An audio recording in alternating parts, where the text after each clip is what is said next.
វិមានគុណមេដាបៃតាត្រូវបានតុបតែងដោយភ្លើងពណ៌លម្អក្នុងស្បៃរាត្រីមានទិដ្ឋភាពប្រកបដោយភាពតាក់ទាញសម្រាប់កូនចៅចៅទួតញាតិមិត្តក្រុមគ្រួសារទាំងអស់របស់មហាឧបាសកលិនគ្រីនិងអ្នកអង្គការព្រឹទ្ធមហាឧបាសិកាធម្មញាណវិវឌ្ឍនាប៊ុនសៀងលី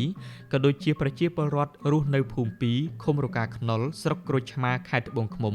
ក៏ដូចជាប្រជាពលរដ្ឋនិងភ្ញៀវទេសចរដែលធ្វើដំណើរឆ្លងកាត់កំណត់ផ្លូវក្នុងស្រុកក្រូចឆ្មាខេត្តត្បូងឃ្មុំដែលត្រូវបានស្ថាបនាឡើងក្រោមការជួយឧបត្ថម្ភគាំទ្រពីសម្ដេចអគ្គមហាសេនាបតីតេជោហ៊ុនសែននាយករដ្ឋមន្ត្រីនៃព្រះរាជាណាចក្រកម្ពុជានិងសម្ដេចគតិព្រឹទ្ធបណ្ឌិតប៊ុនរនីហ៊ុនសែនវិមានគុណមេដាបៃតានឹងក្លាយទៅជាតំបន់ដ៏មានភាពតាក់ទាញមួយសម្រាប់ប្រជាពលរដ្ឋក៏ដូចជាភ្ញៀវទេសចរដែលធ្វើដំណើរឆ្លងកាត់ភូមិ2ឃុំរកាខ្នុលស្រុកក្រូចឆ្មាខេត្តត្បូងឃ្មុំនៅព្រឹកថ្ងៃសុក្រ15កើតថ្ងៃពេញបូរមីខែអាសត់ឆ្នាំជូតទស័កពុទ្ធសករាជ2564លោកស្រីប៊ុនសាំលេននិងលោកគឹមទូចព្រមទាំងបុត្រនិងចៅឯកឧត្តមគ្រីទូចនិងលោកជំទាវត្រីងៅណាំព្រមទាំងបុត្រនិងចៅសម្ដេចគតិព្រឹទ្ធបណ្ឌិតប៊ុនរនីហ៊ុនសែននិងសម្ដេចអគ្គមហាសេនាបតីតេជោហ៊ុនសែននាយករដ្ឋមន្ត្រីនៃព្រះរាជាណាចក្រកម្ពុជាព្រមទាំងបុត្រនិងចៅលោកជំទាវប៊ុនសុថានិងឯកឧត្តមតាន់បញ្ញវុឌ្ឍព្រមទាំងបុត្រនិងចៅត្រូវជាកូនបង្កើតកូនប្រសាចៅចៅទូតទាំងអស់រួមទាំងញាតិកាទាំង7សន្តានរបស់មហាឧបាសកលិនគ្រីនិងអ្នកអង្គការព្រឹទ្ធមហាឧបាសិកាធម្មញាណវិវឌ្ឍនាប៊ុនសៀងលីបានប្រារព្ធពិធីសាសនាតាមរយៈការនិមន្តសម្ដេចព្រះសង្ឃនាយករងសម្ដេចព្រះរាជាគណៈនិងព្រះសង្ឃ12អង្គសូត្រមន្តដាពឹស្ដាជាកិច្ចបង្ហាញបុណ្យនៃពិធីបុណ្យឆ្លងវិមានគុណមេដាបៃតាដែលកូនចៅចៅទួតបានកសាងឧទ្ទិសមហាកុសលជូនដួងវិញ្ញាណក្ខន្ធមហាឧបាសកលិនគ្រីនិងអ្នកអង្គការព្រឹទ្ធមហាឧបាសិកាធម្មញាណវិវឌ្ឍនាប៊ុនសៀងលីដែលលោកទាំងទ្វេបានធ្វើកម្មកិរិយាលាចាកលោកយើងនេះទៅកាន់លោកខាងមុខហើយនោះ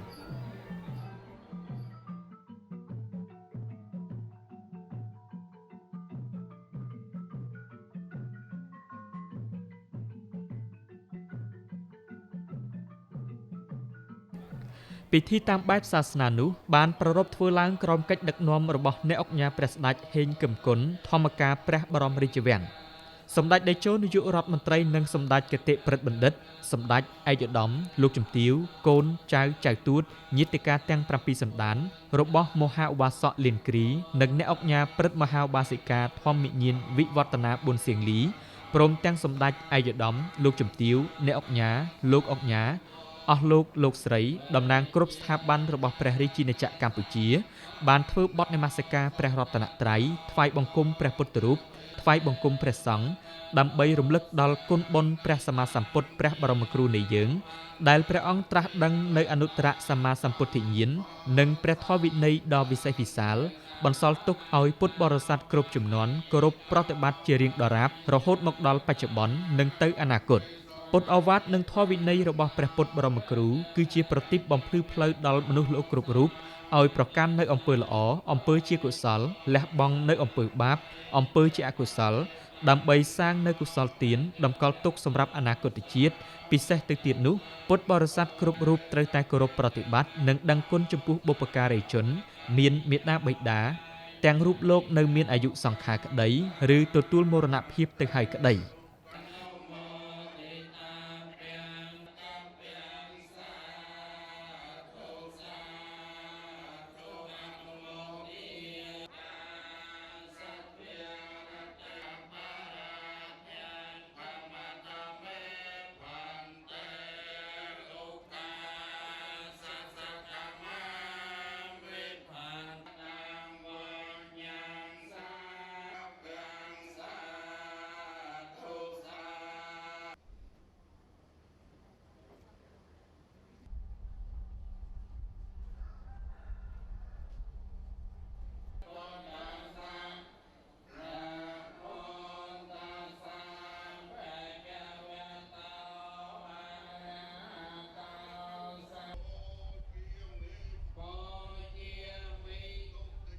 នៅក្នុងពិធីតាមបែបសាសនានោះដែរសម្ដេចព្រះសង្ឃនាយករងសម្ដេចព្រះរាជាគណៈ និងព្រះសង្ឃទាំង12ព្រះអង្គបានប្រោះព្រំប្រសិទ្ធពរជ័យបវរមហាប្រសើរជូនដល់វិញ្ញាណក្ខន្ធមហាបាសកលិនគ្រីនិងអ្នកអង្គញាព្រឹទ្ធមហាបាសិកាធម្មញាណវិវឌ្ឍនាប៊ុនសៀងលីដែលបានធ្វើកម្មកិរិយាលាចាកលោកយើងនេះទៅកាន់លោកខាងមុខហើយនោះបានយងយឹតទៅចាប់បដិសន្ធិក្នុងឋានបរមសុខសុគតិភពកំបីឃ្លៀងឃ្លាតដោយប្រការណាមួយឡើយនិងម្យ៉ាងវិញទៀតតាមអំណាចនៃពិធីបុណ្យឆ្លងវិមានគុណមេដាបិតានេះសម្ដេចព្រះសង្ឃនាយករងសម្ដេចព្រះរាជាគណៈនិងព្រះសង្ឃទាំង12អង្គបានប្រសិទ្ធពរដល់ទុសបារមីវត្ថុស័ក្តិសិទ្ធិទេវតាថែរក្សាក្នុងលោកសូមតាមជួយគាំពៀថែរក្សាការពារសម្ដេចតេជោនាយករដ្ឋមន្ត្រីនិងសម្ដេចគតិព្រឹទ្ធបណ្ឌិតសូមមានឫទ្ធិបារមីខ្លាំងក្លាឈ្នះអស់មាសត្រូវដើម្បីបន្តស្ថិតនៅជាអ្នកដឹកនាំដ៏ឆ្នើមនៅកម្ពុជាដើម្បីថែរក្សាការពារសុខសន្តិភាពនិងការអភិវឌ្ឍប្រទេសកម្ពុជាឲ្យកាន់តែមានភាពរីកចម្រើនរុងរឿងចាប់តាំងពីពេលនេះជាយូរអង្វែងតរៀងទៅ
បន្ទាប់ពីបទនមស្ការព្រះរតនត្រ័យសមាទានសិលរួចមកសម្ដេចតេជោនាយករដ្ឋមន្ត្រីនិងសម្ដេចគតិព្រឹទ្ធបណ្ឌិតសម្ដេចឯកឧត្តមលោកជំទាវអ្នកអង្គញាលោកអង្គញាអស់លោកស្រីកូនចៅចៅទូតទាំងអស់និងញាតិកាទាំង7សន្តានរបស់មហាបាសកលិនគ្រី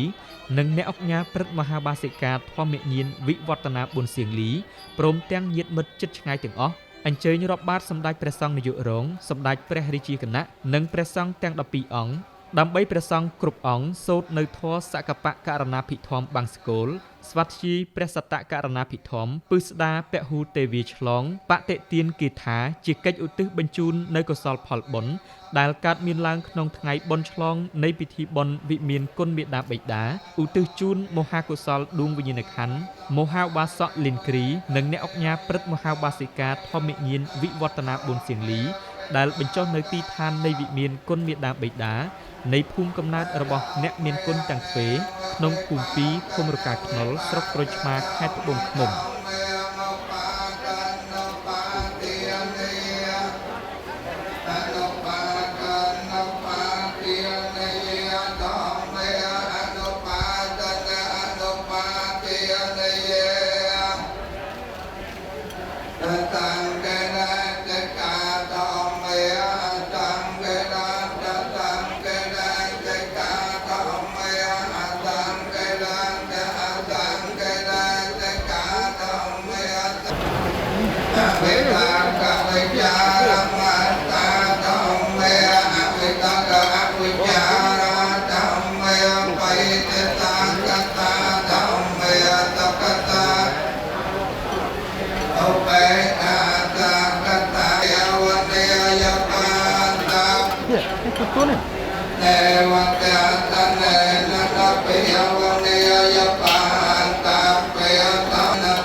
ต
នៅក្នុងពិធីតាមបែបសាសនានោះដែរសម្ដេចតេជោនាយករដ្ឋមន្ត្រីនិងសម្ដេចគតិប្រិទ្ធបណ្ឌិតព្រមទាំងឯកឧត្តមលោកជំទាវជាកូនបង្កើតកូនប្រសាចៅទូតទាំងអស់អញ្ជើញសូត្រធម៌និងប្រគេនចង្ហាន់សម្ដេចព្រះសង្ឃនាយករងសម្ដេចព្រះរាជាគណៈនិងព្រះសង្ឃទាំង12អង្គជាកិច្ចដើម្បីឧទ្ទិសមហាកុសលផលបុណ្យដែលកើតចេញពីទឹកចិត្តជ្រះថ្លាដែលកូនចៅទូតទាំងអស់លើកឧទ្ទិសជូនព្រះសង្ឃជាស្រេចបុណ្យក្នុងថ្ងៃបុណ្យឆ្លងវិមានគុណមាតាបិតាជូនចំពោះដួងវិញ្ញាណក្ខន្ធមហាឧបាសកលីនគ្រី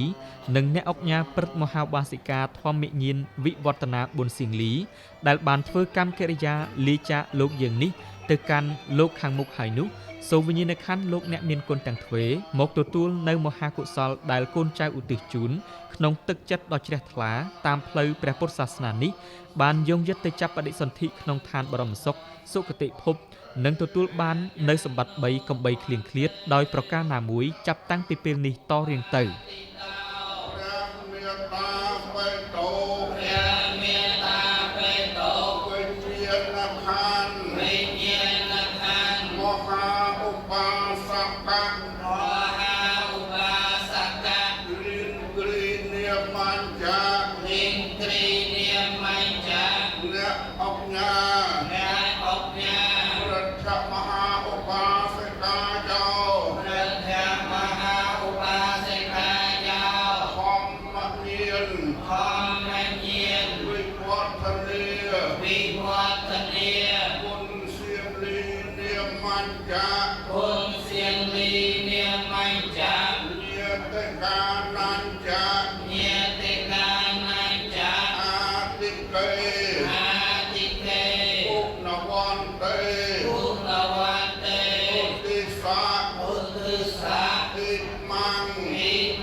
បន្ទាប់មកសម្ដេចព្រះសង្ឃនាយករងសម្ដេចព្រះរាជាគណៈនិងព្រះសង្ឃទាំង12អង្គសម្ដេចតេជោនាយករដ្ឋមន្ត្រីនិងសម្ដេចគតិប្រិទ្ធបណ្ឌិតឯកឧត្តមលោកជំទាវអស់លោកស្រីត្រូវជាកូនបង្កើតកូនប្រសា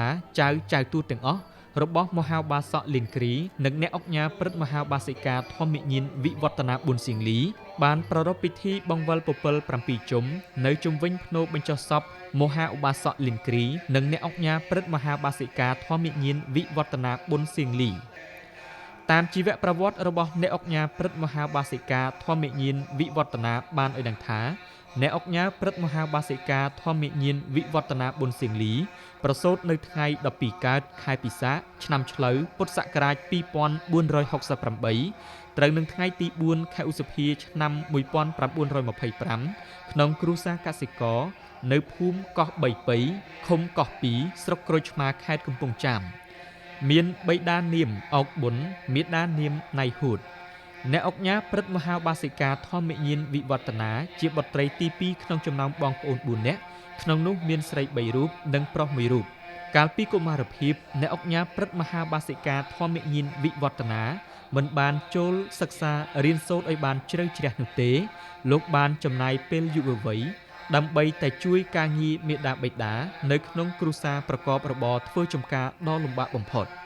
អ្នកអង្គញាព្រឹទ្ធមហាបាសិកាធម្មញាណបានរៀបអាពាហ៍ពិពាហ៍ជាមួយមហាឧបាសកលៀនគ្រីនៅឆ្នាំ1943នៅឃុំរកាខ្នុលស្រុកក្រូចឆ្មាខេត្តកំពង់ចាមពីចំណងអាពាហ៍ពិពាហ៍នោះអ្នកអង្គញាព្រឹទ្ធមហាបាសិកាធម្មញាណមានបុត្រាបុត្រីចំនួន5រូបរួមមាន1ឈ្មោះប៊ុនសាមលេនស្រី2ឈ្មោះគ្រីទូចប្រុស3ឈ្មោះគ្រីសុកណាក់ប្រុសស្លាប់នៅក្នុងរបបប៉ុលពត4សម្ដេចគតិប្រិទ្ធបណ្ឌិតប៊ុនរនីនិង5ឈ្មោះប៊ុនសុថាស្រីអ្នកអង្គញាព្រឹទ្ធមហាបាសិកាធម្មញាណវិវឌ្ឍនាប៊ុនសៀងលីនិងឧបាសកលៀនគ្រី